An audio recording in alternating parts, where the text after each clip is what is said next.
I woke up on July 30th, 2021, like any other day. The sun was shining, the birds were chirping. I turned on the news and saw that Greenland had melted enough to make enough water to cover all of Florida in 2 inches. I was looking at the draft coverage of the last picks that were selected overnight. I started my day like any other.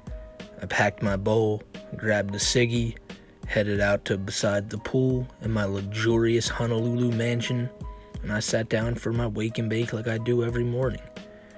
But on this particular day, I decided to check Twitter before I took that first hit. And my God, do I wish I had taken that hit, because what I saw made my fucking heart drop. Nobody will forget where they were on that day. That terrible, horrible day in July.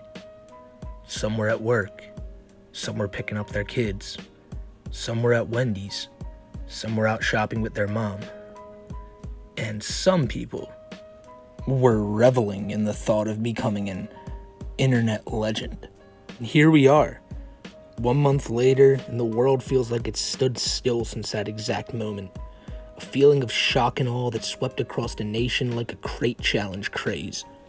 And it's all because our old friend Chris decided to climb to the top and hit every motherfucking crate on the way down. So I ask you, ladies and gentlemen, something that's going to be asked to the end of time, something that your kids are going to ask you. Where were you when Chris fucked his mom? Okay, I want to give y'all some updates, if you can even call them updates, but let's just go with this.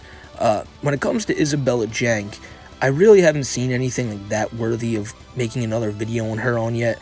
This bitch is definitely going to do some wild-ass weird shit soon, though. I just feel it. But I was hoping that protest at Texas Tech would happen, and it didn't, and I feel like a dickhead for even thinking it would.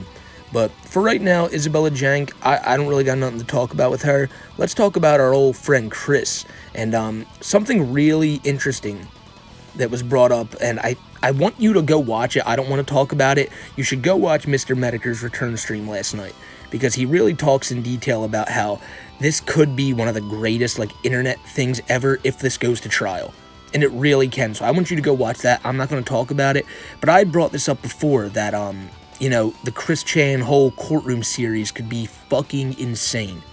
It'll be one of the greatest pieces of internet media ever if Chris is really there just spurging the fuck out every day in jail. And we only got a few more weeks till it happens. And when that shit happens, I got you all updated. I don't really want to give any I think this is going to happen, I think that's going to happen, but I am. I'm just going to tell you straight up, I think Chris is just going to keep doing what he's doing and keep making an ass out of himself in jail. Maybe if he keeps acting the way he does, the judge might just not want to put up with him. Like I said, I don't know how law works, but if Chris was standing in front of me constantly asking me to go home and get his My Little Pony shit, I wouldn't be able to deal with him either. Then again, a judge may have a lot more patience than me. I don't know. Another thing I wanted to go over was last week, I put up a video on the Fiona Reddit AMA, and a lot of people really liked it, I saw, but a lot of people had a lot of time believing that it was real, and I don't blame them for that. Be hesitant all you want. I was a little bit too, but once it started coming out that this was real, and there was a picture of her holding up the fucking name of the account, which I used in the thumbnail, that was enough for me to go, I'm pretty sure this is her. But that shit got confirmed. People that she knows were talked to, and it was confirmed that it was real. Yet I still have people telling me, oh man, this is fake, you shouldn't be putting up fake shit like this. I don't know if these people are trolls and all that, but it's just one of those things. I guess I see in my comments, I'm just going to I'll respond to it, but I'm not going to take you serious if you're not willing to go through the little bit of effort to see if this is real or not, which, spoiler, it was real, and Fiona really was in love with Chris. I still can't believe that shit. That's fucking wild to me. The purpose of this video is really just to talk about how insane the last month has gone with this whole Chris situation. My fucking dad walked in my room the one day and said, hey, who's Chris Chan? My buddies are talking about it, and my fucking... How do you respond to that? How do you respond to that? All right, Pop, take a seat real quick.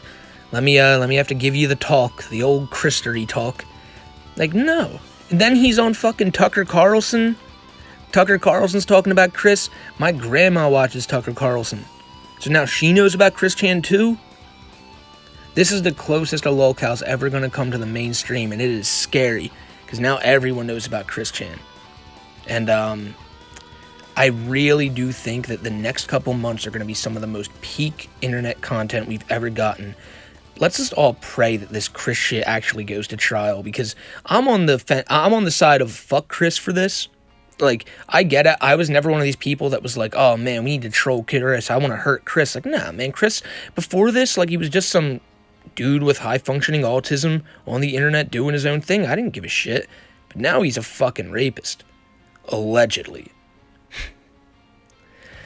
I think this is going to be the most interesting saga of all the sagas.